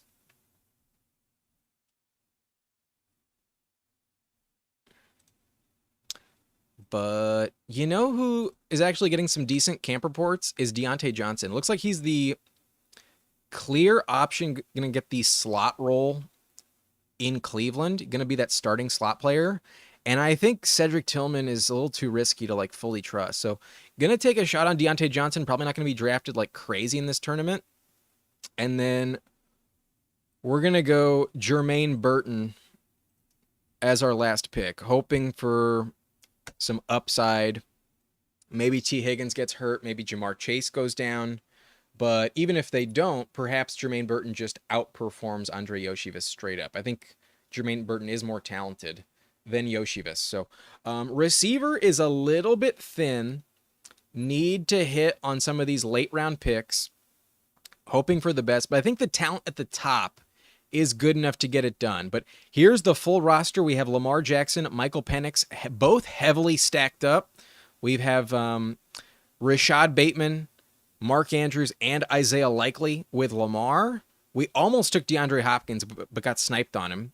And then with Penix, we have Drake London, Darnell Mooney, and Kyle Pitts. We have a very heavy triple stack investment in both Atlanta and Baltimore. But then at running back, we got Genty as the RB1. We have RJ Harvey, hoping that Dobbins doesn't crater his value. Pacheco, hoping he comes back to full strength, maintains the RB1 job in Kansas City. And then Ray Davis and Will Shipley, some candidates where the RB1 above them could get hurt or miss some time and offer some very good production. I love Ray Davis, draft him a ton. Shipley, maybe that Madden curse is real. But then receiver, we have London, Adams, Odunze, Mooney, Bateman, and then Slayton, Deontay Johnson, Jermaine Burton. Risky to fill it out, but I think good enough overall where we will be okay at that position. But then tight end, we're also going to get some flex consideration at this spot with Mark Andrews, Isaiah Likely, Kyle Pitts. I think this is a good team. I think this is a very good best ball team, and very happy I don't have to pick and choose when to start every player in my lineup, but I think it'll work out. Let's take a look at Dev's team, who was drafting with us. He was on board. He has Justin Herbert stacked up with Ladd McConkey and Trey Harris. That's beautiful. He also has Cam Ward, I believe, unstacked. No, with Calvin Ridley. Beautiful as well. Has Calvin Ridley, and that's a good stack to have. And then also has Geno Smith at a tremendous value, fell a full round, stacked up with Dante Thornton. That is pretty nice. But then running back core, he has Jahmyr Gibbs, Breece Hall, Jordan Mason. Personally, I don't love Jordan Mason at all, but if Aaron Jones is not the guy, then Mason will smash. So definitely a scenario where it is a good pick. And then Rachaad White, love the value on Rachaad. Tyler Algier, also a good compliment backup. And then a swing on Taj Brooks. Maybe he is the backup behind Chase Brown. Receiver, a little thin, only has 7, but did heavily invest kind of early on. Has Ladd McConkey, Jameson Williams, Ridley, Olave, Golden, Trey Harris, and Dante Thornton. Personally, I think I'd rather have a 8th receiver instead of Taj Brooks, but that's kind of just nitpicking. Can definitely work out. And then you have fully invested in Tyler Warren and Juwan Johnson. So a little risky at tight end, but should be fine. The same bye week, but if there's a position I'm comfortable with it, it's definitely tight end. Not the end of the world to take a 0 1 week at tight end. So the only thing I might have changed was that round 18 pick, but in general, you get very, very little contribution from round 18 picks in the first place. I don't hate it, but with Gibbs and Breece Hall, not sure Taj Brooks is totally necessary. That's the only thing I might have changed myself. But thank you so much for leaving me Michael Penix. That was a true gift. I really appreciate it. And hopefully, it looks like the gods rewarded you on the way back around with that Geno Smith ADP. So that's it for this draft. Dev does not pay attention to bye weeks. Makes sense, but occasionally it does bite you in the ass. Anyways, like I mentioned, I'm going to do a 3rd draft today on the live stream. So we're going to go back to the Schnauzer. Most of you have filled up this tournament yourself, so probably not going to get too many people joining me. But in case you want to, in case you can, in case you have some entries left over, you can hit that button right now. I'm on a 6-second delay, so I will hit it in 3, 2, 1. I am now in, and this will be the last draft of the stream. Only 2 spots left. We'll be starting very shortly. And so far, this has been a fun live stream. We've had some good teams, in my opinion, so far, overall.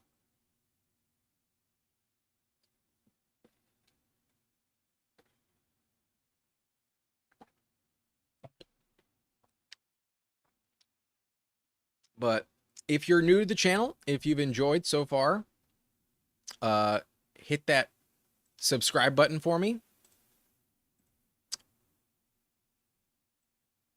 I'm going to move this. I want it right there. Hit that subscribe button for me. Always helps out the channel overall. And hit that like button if you've enjoyed so far as well. Helps bring in some new people. We get pick 6 here. That's awesome. Love pick 6. I also think Atlanta's a really good team to stack as well. I'm a believer in Penix. He's got a fucking cannon. His spirals down the field are just beautiful to watch. I mean, he led Washington to a national championship game. The dude is talented. He also has an offensive coordinator that's linked to Sean McVay. So generally, that is a path for success. And he does have decent weapons. Obviously, we need Pitts to work out and like bounce back a little bit. Pitts probably lets us down. But when you already have both Ravens tight ends, having Pitts is a decent 3rd guy. Not a ton of reliance on him at the end of the day.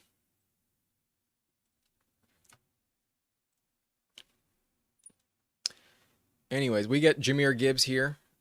Happily going to take Gibbs at pick 6. No hesitation.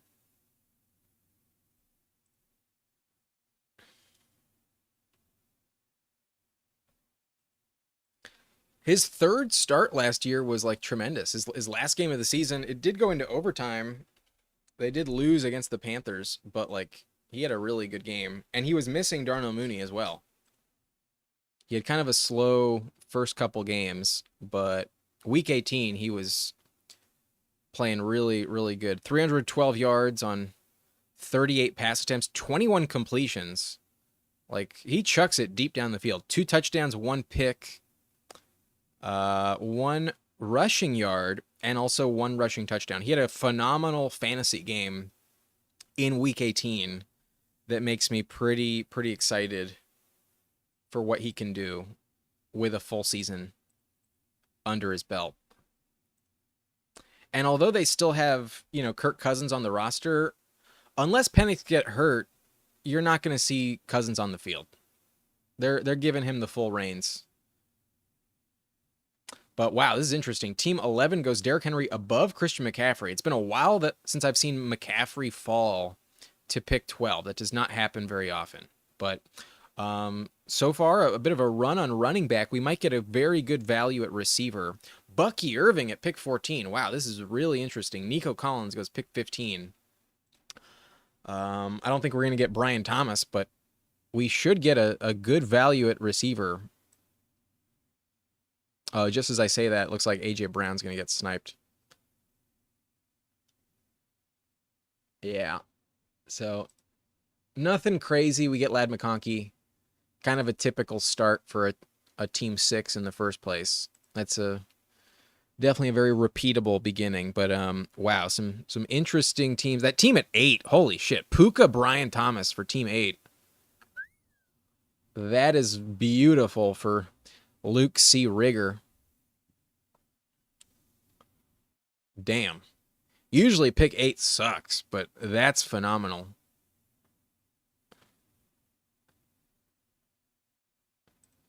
Yeah, he's super sketchy. I would not be drafting McCaffrey in redraft. I think in your regular hometown league with your buddies, there's no way I'm targeting CMC after last year. There's a lot of risk. But in best ball, when there's already a lot of risk that you're not going to make any money in the first place, I understand swinging for the fence with McCaffrey. In best ball, it makes absolute sense. He has that number 1 player overall upside.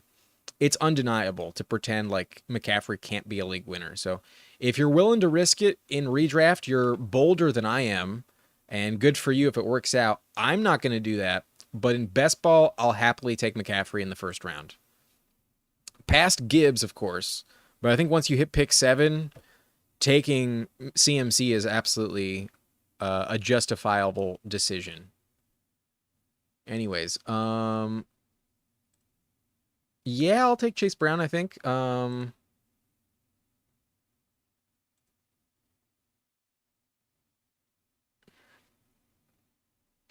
Will I?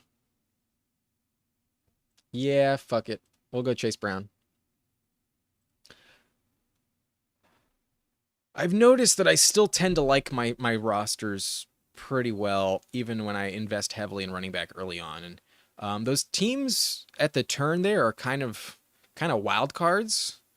I could see running back kind of dry up in this board kind of early on. And you have seen me mention, like, when there's running back kind of consolidated between a few teams, sometimes I do like to force the issue a little bit early on and give myself an advantage at that position. Like competing against a Henry Bucky team and a CMC A-Chain team, along with a Bijan Taylor team, while so far through 3 rounds, there's 4 teams without a running back.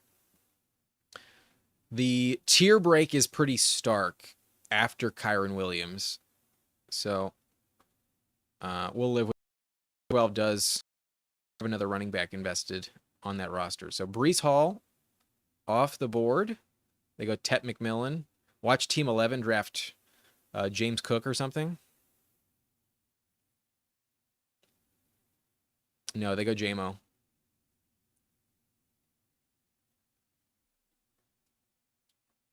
But James Cook is off the board to the team with Genty. And some of these other teams might get a little desperate at the running back position coming up soon. So hopefully we get some good values at receivers. Mike Evans is falling. At pick 43, I'll take Evans, but doubt he makes it past 42. I think I get sniped Mike Evans. Grab Hampton. Ooh, they go DK Metcalf. Is there a report on Evans that I should be worried about? I don't understand why Maybe people are just that underwhelmed like I am sometimes to take Evans at that 3-4 turn. But for him to fall 8 spots, hell yeah, I'll take Evans here. Very happy with that. I would not be drafting DK Metcalf above Mike Evans. That's not something I'll do. Dev saying, I don't think CMC has the ceiling he used to have. I think he'll play good, but not good enough to justify his ADP. There's obviously some concerns. I mean, last year when he was healthy, he was really bad. He didn't have a single touchdown when he played last year. And that's his calling card ever since he joined the Niners. So if all of a sudden the touchdowns just evaporate from McCaffrey's game, that's going to be a big bummer. But in 4 games, he didn't score a single touchdown. That is a red flag. I will acknowledge that is a red flag. But he was very, very banged up. Both Achilles had some tendonitis, and that's the reason why I'm not drafting him in redraft. Like in the auction league, in the subscriber league auction, I'm going to be nominating McCaffrey first overall probably. I expect him to go for a very hefty price, and he's not someone I'm targeting. I want him off the board as quickly as possible and for as high of a price as possible. I'm not willing to do it in redraft. I believe I can win in redraft without McCaffrey. I can make the right weekly lineup starts where I don't need to rely on McCaffrey. But in best ball, I do think the upside is just so high. I think it's justified. Angelo drinking the Kyle Pitts Kool-Aid. It's possible. I do believe that the trend of him increasing his touchdowns by 1 every year is definitely something that can happen. But will I be drafting Kyle Pitts in my redraft league? No, I will not. I'll do it in best ball when I have Michael Penix and I have a Falcon stack set up. But in redraft, it's just not my desired outcome. Maybe as your backup, it's something you can consider. He's being drafted as a backup, but to bet on it feels really, really risky. Granted, if he puts up another 1,000 yards like he did as a rookie and 5 touchdowns in this contract season, the Kyle Pitts truthers will be laughing to the bank. What are the ESPN free leagues like? Do you just draft with like randos? I've never done one without like people I know. Do you enjoy it? I mean, if you do it, sounds like you do. But not having like a pot at the end of the season to, win and take home sometimes makes like if you're not competitive by like week, 7 or 8, then I feel like some people would just kind of like dip out a little bit and not care as much. That's just a theory. But if it's with people then it'll probably stay competitive.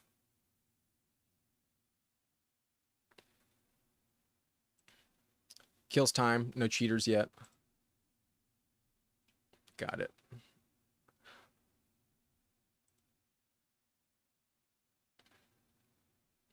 We see Ridley go at pick 61. He fell in this draft. And wow, team 11 is just hammering running back. They have Henry, Bucky, Kamara, and James Conner. With an elite quarterback, their only receiver is Jameson Williams. Team 11 is risking it. Big risk in it. We're going to go Juwan Jennings, who falls here about 4 picks. We do have Evans, though. Maybe I go Chris Godwin and set up that Baker stack. Nah, I'm going to take Juwan Jennings. I'll take Juwan. Who do the Cowboys play in Week 17? I think they're playing the Commanders. Pretty sure that's their matchup. Yeah, Week 17, Dallas at Washington. So, nothing to correlate with that pick-in selection. Could have gone Olave for sure. I mean, Godwin. Could have definitely taken Godwin, but I already have a lot of Chris Godwin. I've been trying to pass a little bit. And I've been also wanting to increase my exposure to Juwan Jennings as well. I think Juwan is a fine pick where he's going. I could still see Ayuk being more valuable next season, but The nature of their offense in San Francisco is one week it's going to be one guy that goes for over 100 yards, and then the next week it's going to be somebody else. Like it's going to rotate from week to week between Juwan, Pearsall, and Ayuk. Kittle is going to be the most consistent option week in, week out, but there will be tremendous upside with any Niners receiver in general. But we have Gibbs, we have Chase Brown. We don't have to take a running back here. We could go Caleb Johnson if we wanted to, but I'm not dying to do that. I think grabbing a receiver is probably a little bit better for me because it's about to fall off a cliff. And we have taken Golden a lot. We took him earlier on. We're going to go Jayden Reed instead, just to mix it up, just to change the pace. Reed is very well established in that Packers offense, definitely has the upside we're looking for. Jayden Reed can put up a 35-point game at any point in time. He also has some rushing value. He can score from almost anywhere on the field, and he's definitely heavily incorporated into that offense. So with no Christian Watson, I don't think his role changes at all. And last year, if there was a player you were more likely to start in your lineup in terms of the Packers receivers, it was Jayden Reed. There's definitely a world where Golden does not overtake him, and Reed is actually the better selection. I think it's understandable why Golden is going above Jayden Reed, but they're kind of going back to back essentially. It makes a lot of sense why they're equally as valued in their respective offenses. It's going to be kind of random in terms of spike weeks, and I think Reed has a higher ceiling straight up compared to Golden. Golden might have a safer floor, but even that is not guaranteed. Meanwhile, the ceiling for Jayden Reed we have seen is tremendously high. He has at least 8 touchdowns in his first 2 seasons in Green Bay. So he should pay off. I think in best ball, Jayden Reed is a very good pick because in redraft, it's a headache to know when to start him. But like, look at this game log. In week 1, 138 yards and a touchdown with 33 rushing yards and a touchdown. Week 1, it looked like Jayden Reed was going to be a top 5 running back, top 5 receiver. Then in week 4, another 139-yard game with a touchdown. Had 113 yards in week 9. And although his rushing value did kind of fall off over time, he still maintained some of that ceiling, although it did kind of evaporate. There was a 2-touchdown game, though, on just 3 catches. He does have a tremendously high ceiling. Hopefully, it comes back to him. It's pick 91. Aaron Jones has fallen, and I believe that the side of the board we're about to wrap around is kind of thin at running back. So we'll grab Aaron Jones at a discount. That's perfectly fine. We almost took a running back in the last round. And I do think Aaron Jones is the best available running back left on the board. So we'll take him here. And like I mentioned, these other teams are kind of thin at running back. Like this team only has Chuba Quinshon. This team only has Saquon. I'm sure they would have been happy to scoop up Jones if they could. But we take him there at 91. That's a very good price on Aaron Jones. I think he's much better than Jordan Mason, but fly, Eagles, fly is asking Marvin Harrison or Rashee Rice. I'll take Rashee Rice over MHJ. I think Harrison not going to have like an elite sophomore season. I think Harrison's going to have a career that really mimics his father. And Marvin Harrison Sr. did not take like a massive leap in year 2 either. So I expect it to kind of be the same. Year 3 Harrison, I think after he lets people down this year and his ADP falls a little bit, I think I'm going to be heavily on board of Marvin Harrison next season. But I could be wrong. He could absolutely pay off.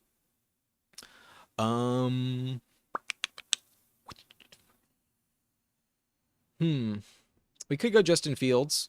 Y'all know I like Justin Fields at this price.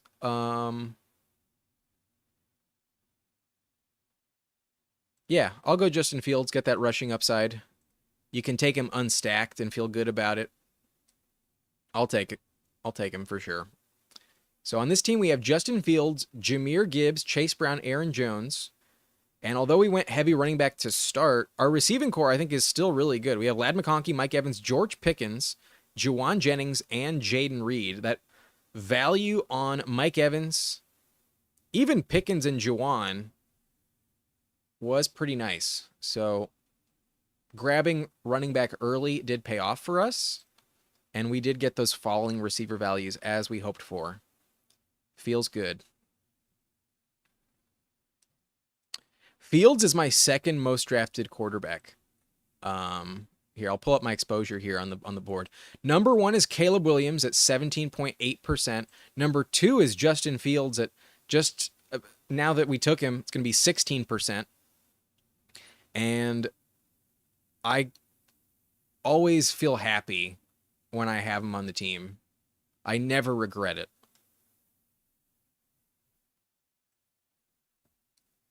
He has that 30-point ceiling that you need in best ball.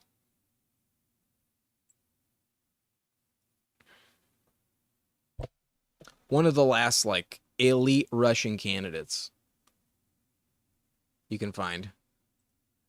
Fly Eagles Fly asking, surely Mike Evans goes sooner than the 4th? It depends on your setting, but here we get him in the middle of the 4th round. Evans has been falling for some reason lately. He's dipped into the mid-4th consistently. A healthy Shaheed should do well. I would hope so. There's not that many target competition candidates in New Orleans. I don't really want Luther Burden here. I think I might go Drake May.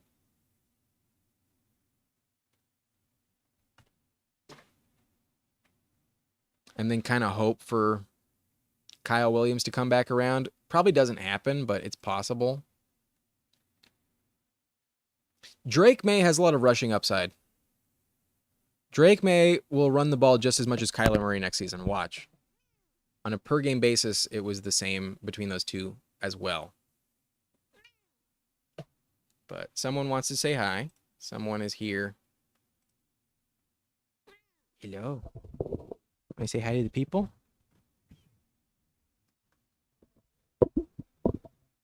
My cat.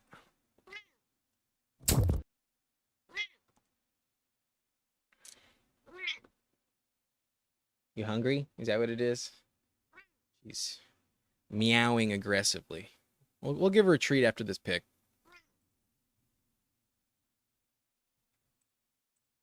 Drake May is pretty good, and I believe the Patriots and the Jets play each other, so we're getting a good quarterback in Week 17. We do not get Kyle Williams to fall, though. That's kind of unfortunate. But we do get Tyler Warren to fall, and we needed tight end, so I'm happy I passed on Johnny Smith. I think that works out. And we have good enough running backs where we don't need to grab Tootin here. We can get away with it. We get Tyler Warren at tight end, and hopefully this round 1 rookie does pay off tremendously. Let me give this cat some treats though.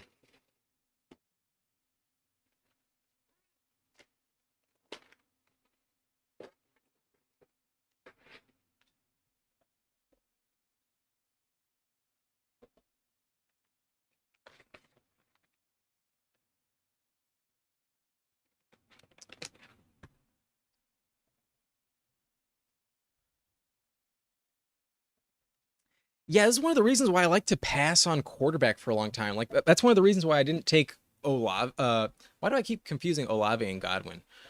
Back in round 6 when we took Juwan Jennings, that's the reason why I didn't grab Godwin, because I feel like being compelled to stack up Baker Mayfield in round 8 is not exactly like my favorite way to go when you can get such elite upside guys like Fields, Caleb Williams, and Drake May 2 rounds later. But we're going to be targeting maybe some tight end stacks. So this is probably a 3 tight end build. So we'll probably target Hunter Henry and Mason Taylor on this team. And we still only have 3 running backs. So if Tootin comes back to me, there's a team right before me with only 2 running backs. So I really doubt it happens. But For some reason, Tootin just continues to fall as I think more casual people come into these drafts and think that ETN is just like locked in as the starter. I don't believe that at all. That's not my position in that Jags backfield. But gotta be passed on twice more. Probably doesn't happen. But even if I'm stuck with Trey Benson, I'll be okay with that. Tootin goes. Tootin off the board. But whether it's Benson or Rachaad White, that's perfectly fine. We're going to go Benson this time. Already have a lot of Rachaad White. I have a lot of Benson as well, but I think I have less of Benson than Rachaad. Benson, I have at 11%. Rachaad, I have at 15%. So that's the main tiebreaker there for me. But in general, I do prefer Rachaad over Benson just a little bit. Rachaad has a higher floor. Benson has a higher ceiling. There's a world where Benson is the starter by like week 4 and is putting up like top 12 numbers all season. If Connor goes down. But then there's also a world where Connor doesn't get hurt just like last year and Benson is really unvaluable for the majority of the season. But here in the 12th round, pretty much all the running backs that come off the board are good picks. Maybe not Jaden Blue anymore now that Miles Sanders is a big threat in that offense. But whether it's Ray Davis, Bashal Tootin, Isaac Guerendo, Trey Benson, Rachaad White, I think they're all really good picks at this price. But we're back on the board, back on the clock. And I don't have a ton of Josh Palmer. We'll take him here.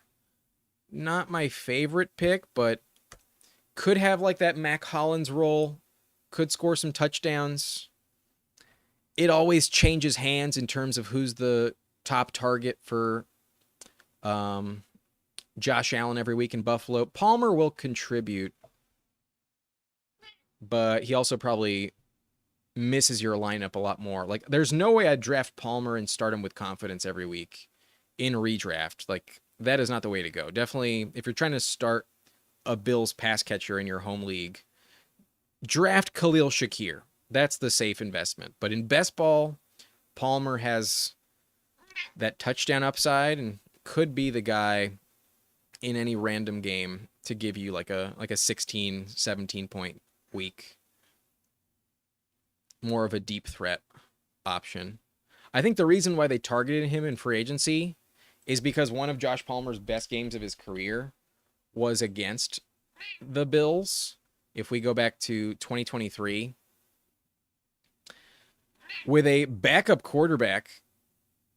Oh no, that was against Las Vegas. I'm thinking against Las Vegas, but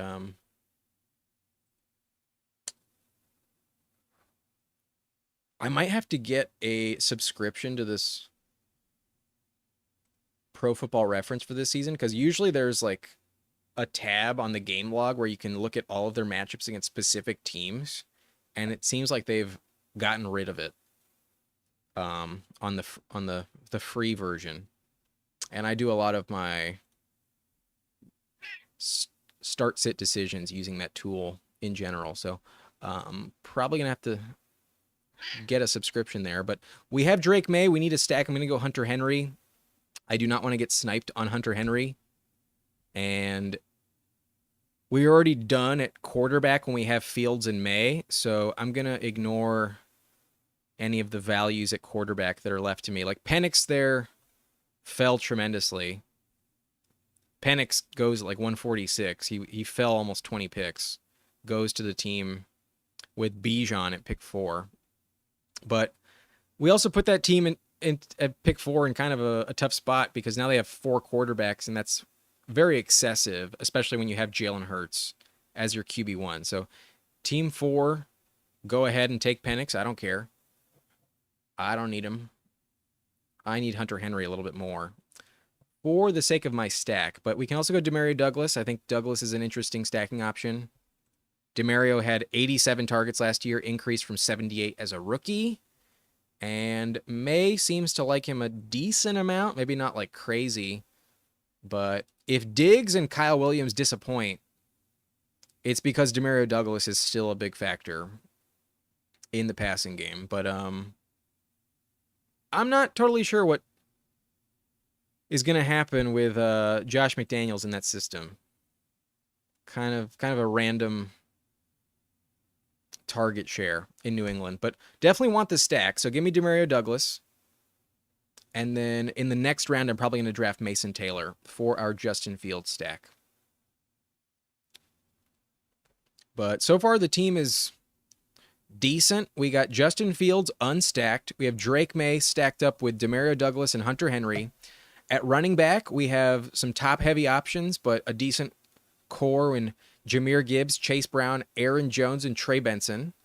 And then at wide receiver, I think this wide receiver core is pretty solid. We have Ladd McConkey, Mike Evans, George Pickens, Juwan Jennings, and Jaden Reed. That's a really good top 5 in my opinion, given we passed in round 1 and 3. And then Josh Palmer, Demario Douglas, decent pieces to fill out the roster. And then tight end Tyler Warren, Hunter Henry. We're planning on drafting Mason Taylor as our third. So let's cue him up.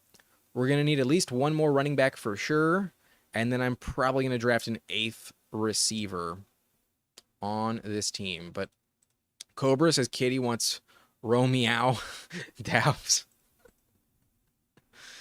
What a pun.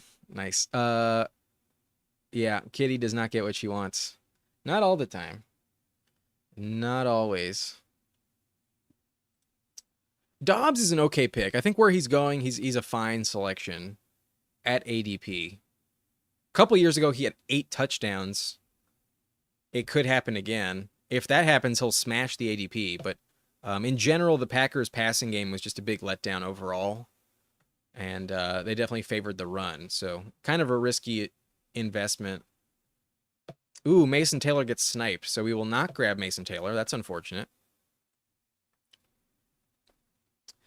Team that took him punted tight end completely in this draft, so I don't blame them for grabbing Taylor.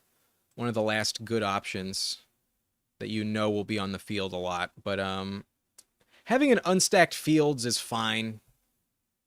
There's nothing to really worry about too much when you have Fields and no stacking option. But Nick Chubb falls. I can't say that like Nick Chubb is like a great pick. I have very little of Nick Chubb, so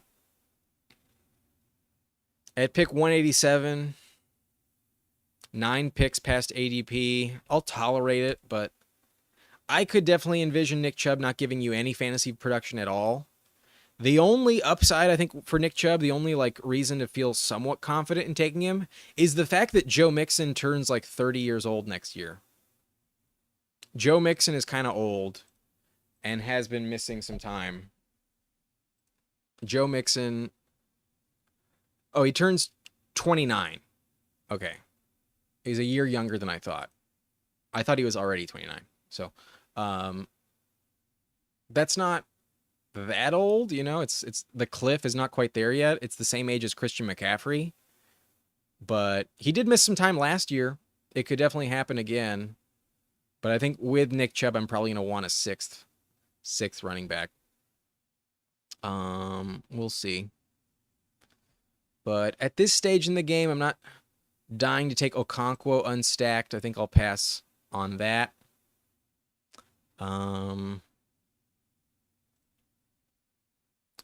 Maybe we go Jarquez Hunter.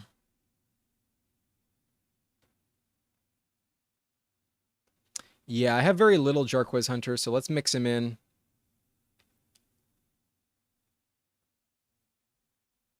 Should have a shot to overtake Blake Corum. Corum was really bad as a rookie.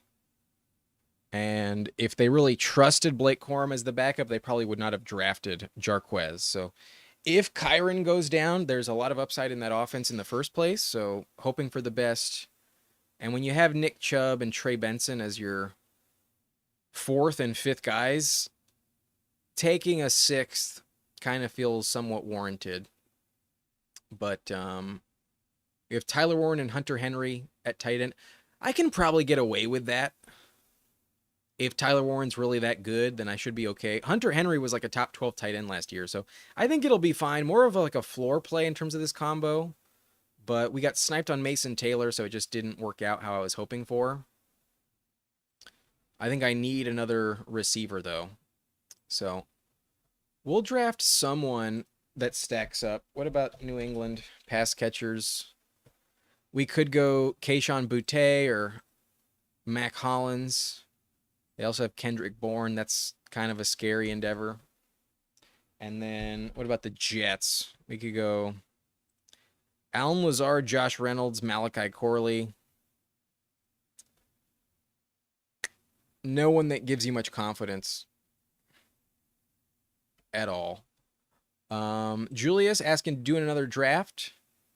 What do you guys think? I only have, because I did that Corgi, I actually have little money in my account. I would need to deposit actually to do another draft. I think I'm gonna call it on this third one. We already did 3 today. I think this will be the last draft. I'll be back on Wednesday though. Hollins or Chisholm? Who's Chisholm? Efton Chisholm. I don't know who this is, man. That's the first time I'm hearing Chisholm's name.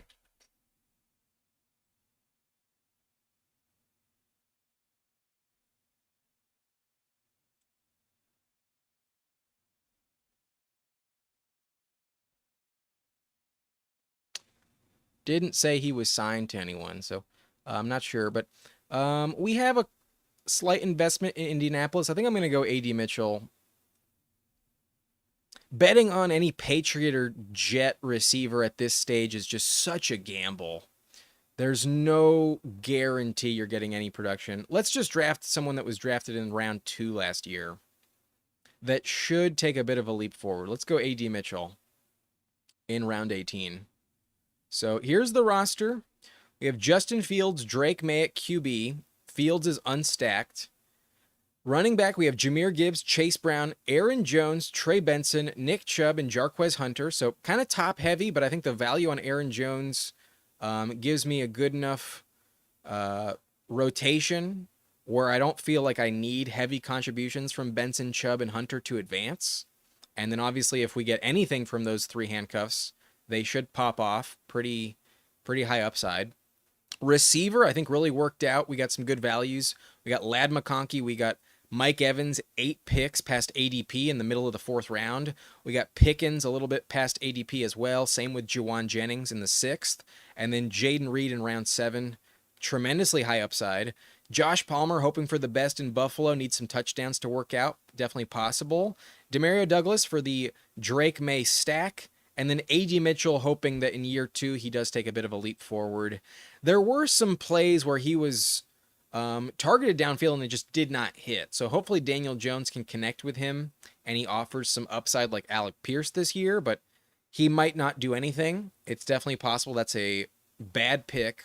And then at tight end, we have Tyler Warren, Hunter Henry. I wanted Mason Taylor, but I think we can get away with this combination.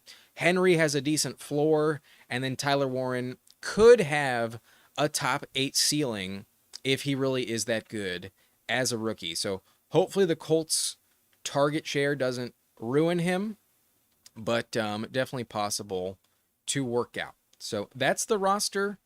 Could make some noise, and I think as long as our quarterbacks stay healthy, I think this team will be competitive when we have Gibbs, Chase Brown, and the receivers that we do. So that's going to be it for today's live stream.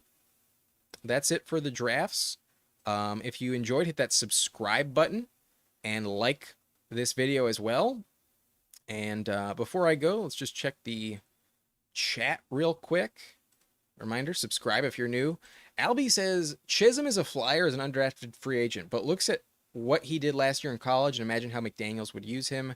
And the reports out of camp were very favorable. I take him as an 8th or 9th receiver sometimes. What did he do in college? He played at Eastern Washington. Has very high agility, but not much speed. He's 5'11", 200 pounds. He's 23 years old. And Albie, what are you talking about? These are terrible stats in college. A maximum of 85 receiving yards in college? What are you talking about, bro? He only played one game in 3 of those 4 years, 2 games as a sophomore. These are atrocious stats, bro. What I need to show this on the screen. I thought I already had it on the screen, but bro, these are terrible stats in college. What are you talking about? AKA Danny Woodhead? Yeah, I think you're confusing him with someone. Maybe it's a different Chisholm. Maybe you're thinking of Kamiri DK or something. I don't know, man. Glad I didn't take him. Whew. Anyways, that's gonna be it. That's gonna be it, y'all. Yeah, I'm done. Hope you enjoyed. I'll see you guys on Wednesday for the draft, and keep your eye out for the win-loss picks for the NFC North. That'll be dropping in the next 24 hours, either tonight or in the morning. Peace out. Goodbye. Oh, okay. It was someone else. I'll look into him. I'll look into him. Okay. Goodbye, everyone.